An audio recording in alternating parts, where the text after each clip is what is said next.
Well, like you mentioned before, your parents hire a lawyer named Scott Brown. And Scott starts the appeal process. He argued that the juror's decision wasn't valid because the court had mistakenly told them that you had a legal duty to prevent the robbery.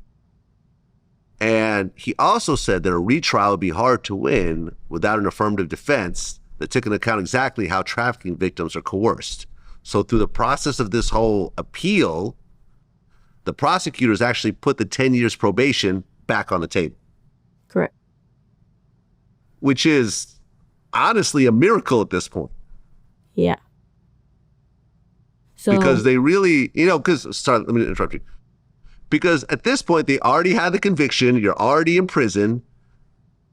They could have let it go through the appeal process and, who knows? Because for those that don't understand, for an appeal, 3 judges superior to that judge that sentenced you have to say there was a big mistake that judge made and a whole new trial has to occur. That's very much of a long shot. So why did they put that 10-year probation back on the table? No, they didn't put it back on the table. I won my appeal. Oh, okay. So you actually won your appeal. Yeah. So if we can backtrack a little bit, I did the, 2 years in TDCJ, which is juvenile court. Then I had to come back in front of Judge Alex Kim, and he either decides if I'm going to be undeterminate sentence in adult prison or if he's going to let me out on parole. Everybody in the TDCJ system said, or a TJJD system said, we recommend her for parole. We don't think she's a threat to society. She's done trauma counseling while she was here. She's been in college. She's never had an infraction. She's never been in any trouble. She's been an exemplary inmate. So, we recommend that she goes home on parole. So I have a 2-3 day long trial with Alex Kim. I have all these, experts and FBI agents again coming to my court saying, let her out on parole. And the second that he was ready for sentencing, he had these long paperwork, written out paperwork of what he wanted to tell me. So he already made his decision, but he didn't have to hear what anybody said in the court. He already made his decision. He was sending me to prison because it was right there in front of him.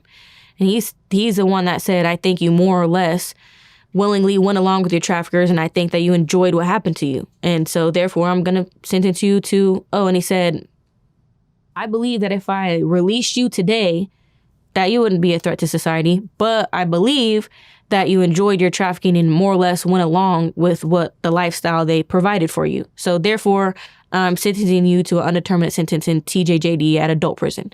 So now they send me off to Hobby Unit, which is the worst women's prison in Texas that you could ever go to. There's no AC. I'm the youngest person in this prison. My first day on the yard, I saw a girl get stabbed in the head. So I'm like, what is this? I'm sending letters home to my mom and dad like, I can't do this for 20 undeterminate years. Like, I'm scared. I don't know what's going on. I'm the youngest person in here. My first day there, they thought I was Megan because, once again, I'm not having any attention on me because I was 15 years old at the time. Nobody can name my name, and there's no pictures. There's no nothing. All they ever say is there was a white girl in the case. So now I hit the yard. The guards are messy. So they're like, hey, this white girl in the TK case is here. Well, they think that I'm Megan. Oh, hey, you just snitched on everybody in the case. Come here. I'm like, no, I'm not Megan. Like, I'm Mia. Nobody knows me. So I don't know if you watched the Huffington Post. Like, I had big knots on my head when I was in prison. People thought I was Megan. People thinking I'm a snitch. So I had to literally show my paperwork to the people in prison and say no, this is who I am. This is why I'm here. I've already been in prison for years. All these people are still in Tarrant County about to testify against TK. That's not me. I'm here in prison. I've already been sentenced and convicted. And so I was only in prison for about 48 days, and a security, a officer came down and was like, hey, we're going to walk you security over to the law library. And I'm like, for what? Am I in trouble? And they're like, no, you need to come to the library right now. So I go into the law library, and there's this little phone on the wall that's ringing. They're like, answer that. So I answer the phone, and it's Scott Brown. He's like, hey, is this Mia Santoro? I'm like, yeah, this is Mia. And he was like, is this the girl who just won her appeal? I immediately, my whole body was just chills. I'm like, you're lying. And he was like, nope, you just won your appeal. They found 12 errors in your, trial, and they ruled that you need a retrial. You need to be resentenced and recharged and retried again. So now he's like, get ready to come back to Tarrant County because you're not allowed to be there anymore because technically now I don't have any charges against me. So it was like a week later, they came and picked me up and took me back to Tarrant County. So now I'm in the Tarrant County jail. And, the case is super huge. And while I went back to the Tarrant County jail because I just won my appeal, this is the time where Take is literally like in the trial, like courtroom right there. And so it was weird because when I got there, they put me into this pod and I walk into the pod and I look up and there's Ariana. She starts screaming and yelling and is like, get this pimp snitch out of here. I'm about to, F her up. This is my Cody. And so like the whole pod's like going crazy. And so like they came in, made everybody get on the ground. They came and put handcuffs on me and now they took me and put me in protective custody. So I'm sitting in protective custody for like 9 weeks. And they're like, we're just waiting to see, if we can get a trial date and what's going on. You won your appeal. So now they have to charge you and take you to trial. So I'm like, I can't sit in this, like cell for 2 more years. Like, I don't want to take it back to trial if I'm going to be here for 2 years. Like, tell them to put the 10 years probation back on the deal. Do something. Like, get me out of here. I cannot sit in this cell for 2 more years. Because they had me in like, PC is like a confined space. So you're in there by yourself, 1-man cell. You're getting all jail food. My parents were allowed to visit me like once a week through a jail monitor. Can't even make a phone call. Can't get commissary. Can't do anything. And so I was sitting in there for 9 weeks. And he was like, yep, they are going to put the 10 years probation back on the table. They don't want to take you back to trial, unless you want to go back to trial. But I'm letting you know right now, trial's going to be very tricky because, they're going to do the same thing with this duress defense. They're not going to accept it. And now they're going to try you as an adult. So now they can give you the lethal injection. Now they can give you life. You could be the only one in this whole case who dies behind this. Okay, so you end up accepting the 10 years, obviously. Well, I told my attorney in the beginning, I'm like, I'm not taking the 10-year probation deal if I have to plead guilty. They're going to have to, I'm not pleading guilty to murder. I didn't murder anybody. I'm not pleading guilty to aggravated robbery. I didn't, rob anybody. And like you said earlier, doesn't matter if you were the person who pulled the trigger. It doesn't matter if you even took anything in the course of this, crime. You were there. You're charged with capital murder and aggravated robbery just for being there. And I'm like, well, I don't want that, I'm not pleading guilty to that. And they're like, this is the only way that you're going to get out of this box is if you plead guilty to aggravated robbery. So I'm like, okay, I'll plead guilty to aggravated robbery. Okay, so you accept your plea deal, and then you have to go to a hearing.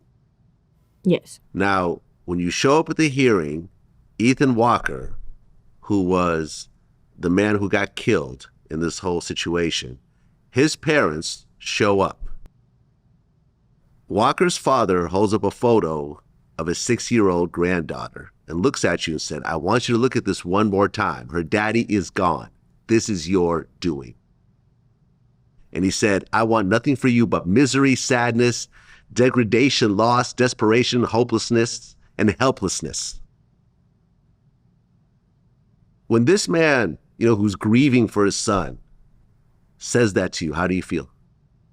But it's completely understandable. I've lost people in my life too. And so I understand the grief process that he's going through. And, I have a lot of empathy and sympathy towards them. I understand that Ethan Walker lost his life that night and he doesn't ever get to come back. His daughter doesn't ever get to have a dad anymore. But at the end of the day, those words that he said to me and that were said to me through this whole entire court process is, the reason I needed to go to like trauma counseling and therapy and needed, like actual help as a child, because not only was I trafficked, but now I'm a part of a murder case. And this murder case has so much attention. So now everybody in this prison is treating me so horribly. So it's like trauma after trauma after trauma. And I'm just like self-blaming and taking into account like everything that's going on. And it was like a very hard thing to process as like a teenage girl who has literally been going through things like this since I was 12 years old. Well, the judge during this hearing actually made a comment as well. He said that he wasn't foolish enough to believe your sex trafficking claims. And he said, I follow the law even though I don't like it. basically inferring that he doesn't believe that you should have gotten that 10-year probation deal. And he doesn't believe I was trafficked. Yeah. I just think it's very naive of the court system if they're going to sit here and say, like, oh, I don't believe that you were trafficked, but, you know, I don't want to accept this plea deal today. Then why did you accept it? You know, I feel like a lot of the things that the court does is like for show. Like, I went to court that day and sitting beside me is Alex Kim, the person who just sentenced me to prison. What is he doing here? He's not my judge right now. You know, why did he show up? But like a lot of things that the judges do and like say is like scare tactics and like, you know, they say stuff to get in your head. He also told me, you know, if you mess up any time on this probation, I'll have you sitting in this chair right here with the same handcuffs and shackles on. I'm going to send you right back to the same prison that you just came from. And so if anybody ever looks at my case or wants to know more or, you know, wants to really understand the mind of a child who's trafficked, everything's in black and white. You know, I'm one of the very few girls in Texas that literally has bookcase after bookcase filled of this evidence that I was being trafficked. It's not just some story that I made up. So for all of these judges to sit in front of me who are literally judges who trafficked people, people who traffic people, you know, it's like, what are you saying?